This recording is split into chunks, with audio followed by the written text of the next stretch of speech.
Hey, what's up everybody? Frederic Poag here. So today I'm walking the family dogs.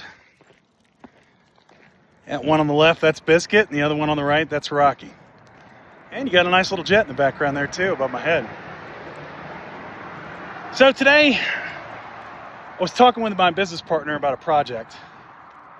And it's one that's been kicking our butt for a while.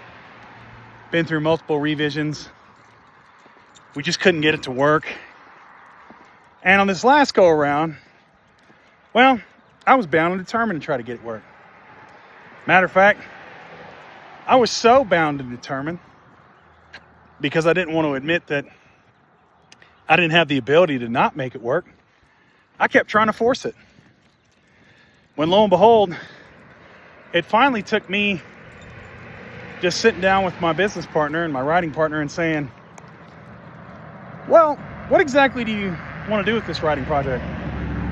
I know we've talked about it, and maybe things have changed. You know, maybe the concept that we keep trying to shove this story into, it ain't working. And after talking with her through it, and letting go of the reins, so to speak, and saying, okay, you take a crack at it, and then I'll come back to it, it started to work. Now, that took what Hemingway called killing your little darlings. Hell, we had to kill the original concept we had for this feature-length film.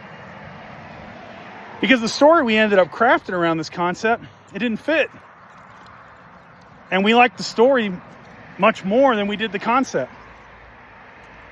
So everything we've done up to this point, which has been trying to put the story into a concept and working the story until it fits the concept, well, that didn't work in this case. We had to rework our process in order to make this thing work. And I'm kind of glad we did. But what it took for me was letting go of that ego. In fact, that want for validation, that want to show what a good writer I was and how talented I was getting in the way. And sometimes you got to do that. You know, often we think when we say putting your ego aside means you got to humble yourself. And in some ways, well, in a lot of ways, that's true. Because maybe your skill set, the best thing you can do, your talent, isn't needed in this case.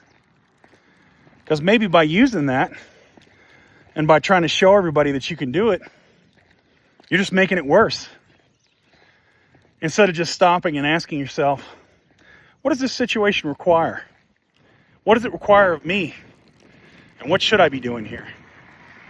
Maybe I need to reassess what I'm thinking. Anyway, that's all I got for you today. Keep the faith, defend democracy, and I'll see you later.